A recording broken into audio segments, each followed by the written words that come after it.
सर्वांचा नमस्कार आणि धन्यवाद. आपण इथे आले आहात. मुख्यमंत्री वैद्यकीय सहायता निधी कक्ष ही जी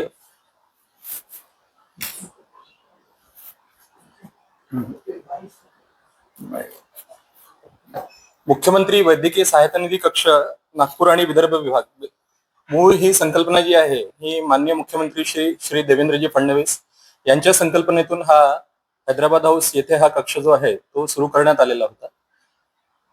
पहिल्या टेन्युअर मध्ये फडणवीस साहेबांनी बेसिकली 2015 मध्ये जो आहे हा कक्ष इथे सुरू केलेला होता.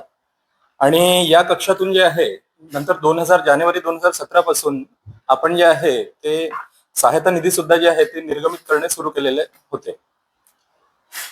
विदर्भातील बेसिकली जे 11 जिल्हे आहेत आपले, नागपूर विभागातील 6 जिल्हे आणि अमरावती संभागातील 5 जिल्हे, हे संपूर्ण जिल्ह्यांकरिता बेसिकली हा कक्ष जो आहे तो स्थापन करण्यात आलेला आहे.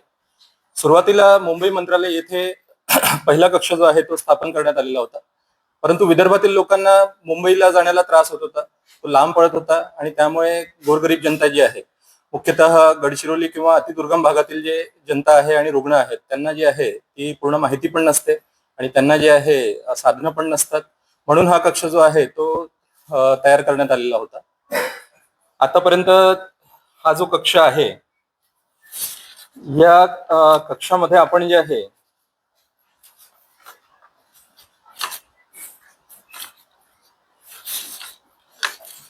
सन जानेवारी 2017 पासून ते जून 2025 पर्यंत आतापर्यंत आपण जे आहे ते 99,46,94,041 इतका जो आहे धनादेश तो आपण वितरित केलेला आहे.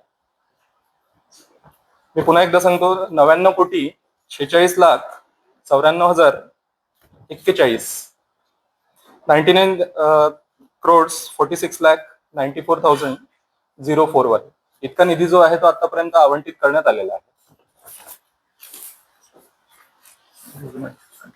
एकूण रुग्णांची जी संख्या आहे 11,849, 11,849 इतक्या रुग्णांना जानेवारी 2017 ते जून 2025 पर्यंत आपण जो आहे तो लाभ दिलेला आहे. जानेवारी 2025 पासून ते आतापर्यंत जर आपण आकडा बघितला तर तो आकडा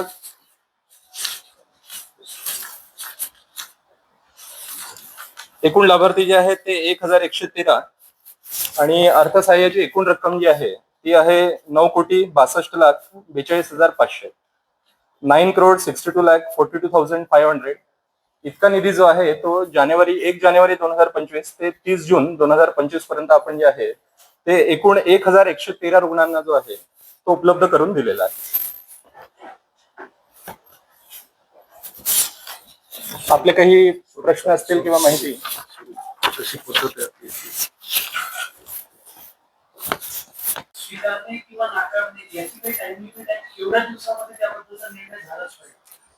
अर्ज सादर केल्यानंतर जे आहे लगेच त्याची छाननी करण्यात येते. एकूण मी जे आपल्याला सांगितले की जितके आजार याच्यामध्ये बसतात तर ते त्या आजारा व्यतिरिक्त जर असेल तर लगेच जे आहे ते रुग्णांना आपण सांगतो तिथे की हा आजार जो आहे बेसिकली. म्हणजे कधी कधी असं आहे की चुकून लोकांना अपेक्षित असतो ते लोक जे आहेत मोतियाबिंदू असो, त्यांना कॅटरॅक्ट असो किंवा हर्निया, हायड्रोसिल हे जे छोटे सर्जरी आहेत आणि जे इतर योजनेमध्ये पूर्ण बसतात म्हणजे महात्मा ज्योतिबा फुले योजनेत किंवा बाकी, तर असे अर्ज जे येतात तर लगेच जे आहे त्यांना सांगण्यात येतो की हे आजार जे आहे बेसिकली यामध्ये कव्हर नाही होत. ही जी आहे आपली सहायता निधी बेसिकली हे जितके गंभीर आजार आहेत आणि अति तात्काळ परिस्थितीमध्ये रुग्णांना कोणताही पर्याय नसताना की गव्हर्नमेंट हॉस्पिटल त्यांच्या जवळ नाही आहे, कुठेतरी ते समजा त्यांचा रोड ट्रॅफिक ऍक्सिडेंट झाला आणि तिथून जवळ जर कोणता एक हॉस्पिटल आहे जो मुख्यमंत्री सहायता निधीच्या पॅनलमध्ये आहे तर अशा हॉस्पिटलमध्ये तात्काळ तुम्ही त्याला ऍडमिट करा आणि जे आहे त्या मदत आम्ही पुरवू. म्हणजे अति गंभीर परिस्थितीमध्ये जी जास्तीत जास्त मदत करता येईल तो बेसिकली जो आहे CMRFच्या मागचा हेतू आहे. आपल्या याच्यामध्ये एकूण 23 प्रकारचे आजार ते येतात.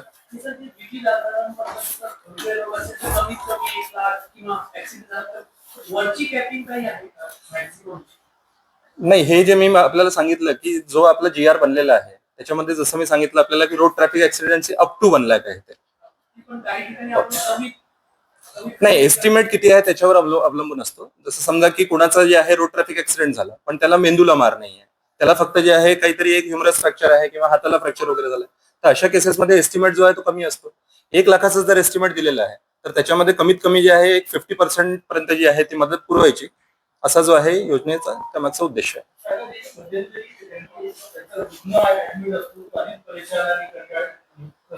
हो.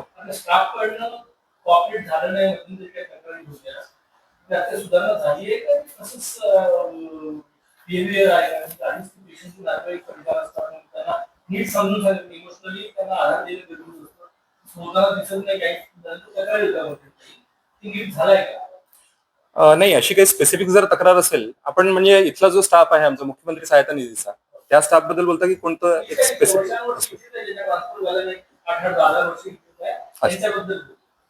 नाही, अशी जर तक्रार असेल तर डेफिनेटली आपण मला सांगा, पण अशी लेखी तक्रार तर माझ्याकडे अजूनपर्यंत नाही आहे कोणती, पण असेल तर आम्ही डेफिनेटली जे आहे त्यावर जे आहे ते कारवाई करू. हो. एलसीएमध्ये एक पेशंट ऍडमिट होता, जवळपास 5 लाख रुपये ते जन आरोग्य योजनेच्या त्या मान त्याचा तो कर्करोगात कॅन्सरचा पेशंट होता, ते संपलं होतं. पुढच्या उपचारासाठी त्यांच्याकडे पैसे नव्हते, तर पैशासाठी ते दौडून बसले आणि डिपॉझिट पण ते मागितलं होतं. त्याची लेखी तक्रार आहे. त्याच्यानंतर त्याच्याकडे पुढचे पैसेच नव्हते. आयसोल पेशंट कडे त्या दिवशी सांगितलं पेशंटचा मृत्यू झाला. लेखी तक्रार आहे. नाही, लेखी तक्रार आमच्या कक्षात जर प्राप्त झाली असेल तर मी चेक करून आपल्याला सांगू शकतो, पण माझ्या माहितीप्रमाणे अजून नाही.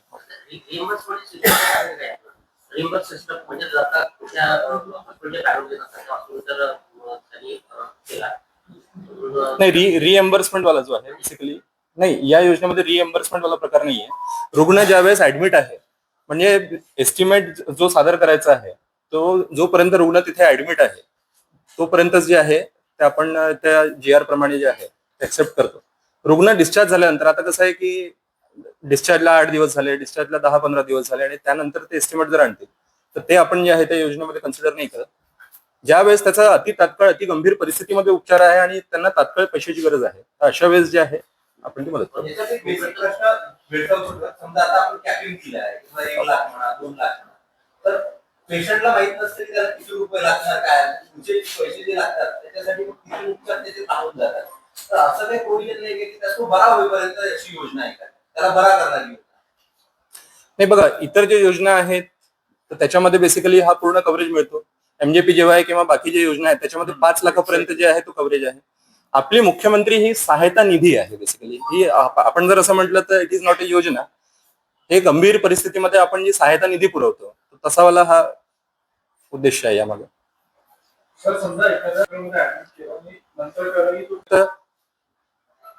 त्यानंतर उपसंचालक आरोग्य सेवा,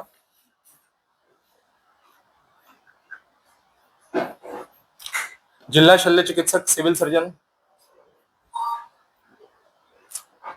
आणि मी डॉक्टर सागर पांडे, सदस्य सचिव व कक्ष प्रमुख.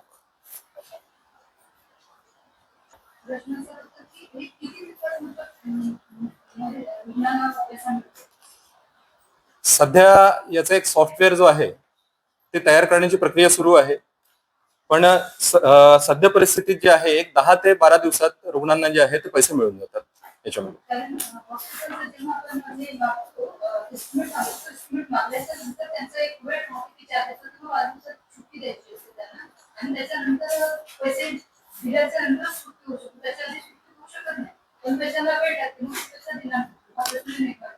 नाही, याच्यामध्ये एकदा एस्टिमेट जे आहे ते आमच्याकडे त्यांनी आणून दिलं तर आमची जी आहे लगेच आम्ही जे आहे त्याची स्क्रुटिनी करतो. छाननी केल्यानंतर जर त्या आपल्या आजारामध्ये बसत आहे, CMRFच्या पॅनलमध्ये एकूण 23 ते 24 जे आजार आहेत त्याच्यामध्ये जर ते बसत आहेत तर गरज पडल्यास आम्ही जे आहे ते मेल पाठवतो की हे अमाऊंट जी आहे इथून सँक्शन झालेली आहे.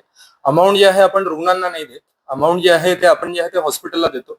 डिस्चार्ज जरी झालं रुग्णाचा तरी डिस्चार्ज झाल्यानंतर सुद्धा जे आहे आम्ही जेव्हा हॉस्पिटलला पैसे दिले त्यानंतर हॉस्पिटल जे आहे ते रुग्णांना ते पैसे परत करतात. त्यामुळे नाही, अशा तक्रारी जर असतील तर आम्ही जे आहे आमच्या कक्षामध्ये आपण जे आहे त्याच्यासमोर कधी फक्त गरजेचं नाही आहे की त्याला इथे अर्ज घेऊन आणून देण्याची यंत्रणा असते. जसं आता प्रायव्हेट आपण जातो तर कॅशलेस असते, तिथे डेस्क असतो. आता तिथे डेस्क नसू शकतो का? तसं ऑनलाईन अर्ज आपल्याकडे पेशंटला काही नाही, तेच मी आपल्याला सांगितलं की एक सॉफ्टवेअर जो आहे आता ते तयार करण्यात येत आहे. यामध्ये बेसिकली मुंबई कक्षात श्री रामेश्वरजी नाईक विशेष कार्य अधिकारी त्यांच्या बेसिकली जे आहे पाहणीमध्ये हे काम सुरू आहे. एकूण 22 ते 23 ज्या योजना आहेत शासनाच्या ते पूर्ण जे आहे एका छताखाली यावे. म्हणजे सिंगल विंडो मध्ये जे आहे ते पूर्ण आपण हे करण्याचा प्रयत्न करतोय. आणि ते सॉफ्टवेअर तयार झाल्यानंतर आपण ते डेस्क देणार आहोत जसं आपण सांगितलं. आणि तिथून तो अर्ज एकदा जे आहे त्या आपल्या ऑनलाईन सिस्टम मध्ये आला तर त्यानंतर ते महात्मा ज्योतिबा फुले योजनेला पाठवायचं, धर्मादाय योजनेला पाठवायचं, पीएमजेवाय मध्ये डायव्हर्ट करायचं, राष्ट्रीय बाल सुरक्षा कार्यक्रम असतो त्याच्यामध्ये आपण डायव्हर्ट करू शकतो.